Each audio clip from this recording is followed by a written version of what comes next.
My name is Vasanti and I'm from Heidelberg. Like most young people, Vasanti had little idea where her life would take her.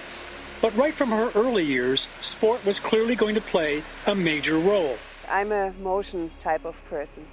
And the problem in school or in my early years was that it was always competitive. So you had to perform, you had to be good or the best or something, and very often something less didn't count. As for becoming a great distance swimmer, this would have to be revealed to her in its own time. Some people, they dream from their childhood on that one day they will swim the English Channel. It was never the case with me. It was while in university that she took her first real steps in her spiritual life. I wanted to be happy and also lead a life that doesn't hurt others in search of being happy, And so meditation seemed to be an answer. Then, of course, she discovered her spiritual teacher, Sri Chinmoy. You don't find the master appears when you're ready. So I had the feeling the point was there, and it was very, very natural that I felt at home. I had found something that felt very, very familiar. It was like something really deep opened, and there was an inner connection. In those years, distance running was a major part of center life. People were telling about the inner experiences they had in these multi-day events. They said it can be heaven and hell, like you can suffer like anything, but then there are also moments, and sometimes extended moments, where you really feel bliss and peace, and like you forget the body and things change inside you, and you keep the experience also for a long time. It's a transformatory experience. I thought, okay, if I can't run then that much anymore, then I start swimming a little bit. Then a moment came that would change her life forever. And suddenly Sri Chinmoy said, kind of out of the blue, is there nobody from my disciples who wants to swim the English Channel? And I loved swimming always just in the open water, not competitively, just swimming into infinity. And I had the feeling, though, my mind said, you don't have the discipline to do that because you need to train. And like girlish as I am sometimes, I just said to the girls around me, I would love to, I would like to, but didn't dare to say out loud. But unconsciously I knew they would say it, so I told it to them. And of course somebody said Vasanti. From the very beginning it was clear that she had an amazing capacity for distance swimming.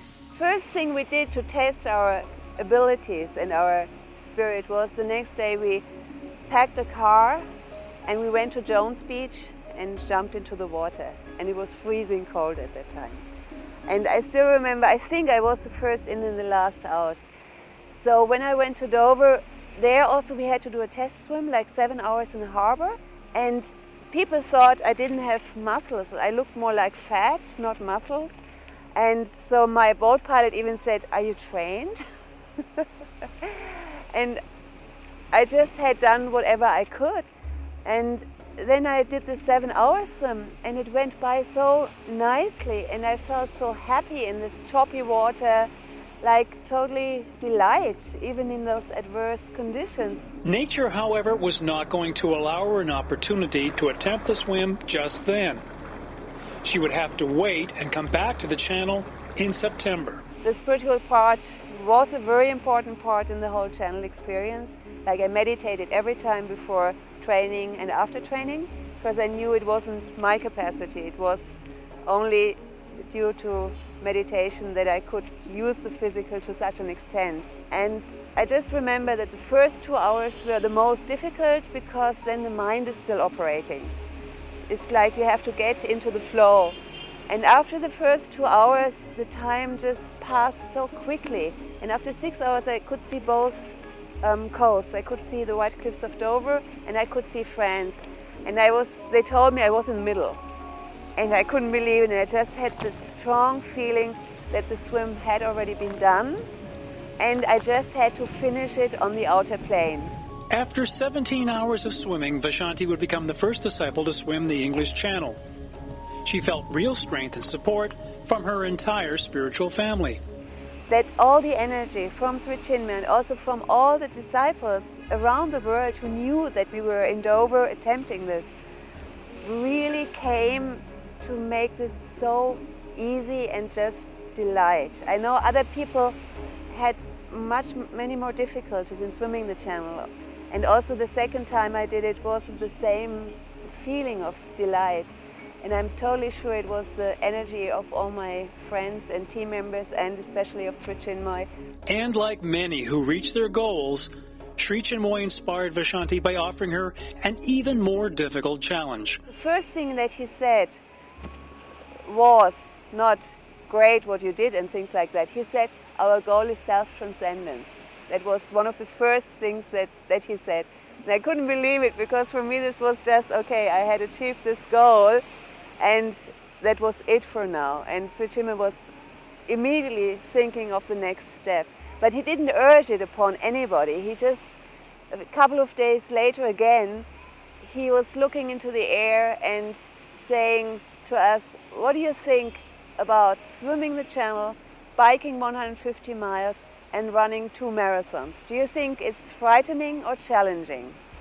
And of course, we said challenging. Remarkably, Vasanti completed this challenge almost exactly 25 years later. One of my motivations to do these things is, I think that it will inspire other people. Not to swim the channel maybe, but to see you're not old at 50 plus. You can even fulfill your dreams if it takes 20 plus years. Sometimes things just take time. And yeah, you just have to believe in it and keep it up and just pursue it. And as for the future, there is no finish line for this remarkable athlete anywhere in sight. One thing is, in the competitive sports, very often at age 30, you're old, you're master or something like that.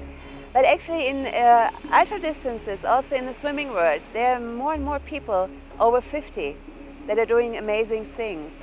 And for me, of course, Sri Chinmoy was a huge inspiration, because up to his 76th birthday, he was really active, lifting more and more weights and really inspiring people to not consider them old at any time, no matter which age. So I'm booked for October to try to attempt to swim the Straits of Gibraltar, which is between the southern tip of Spain or of Europe and Africa. The difficulty with Gibraltar is that there are stronger currents, so I also don't know if I can make it. It's the same situation with the weather.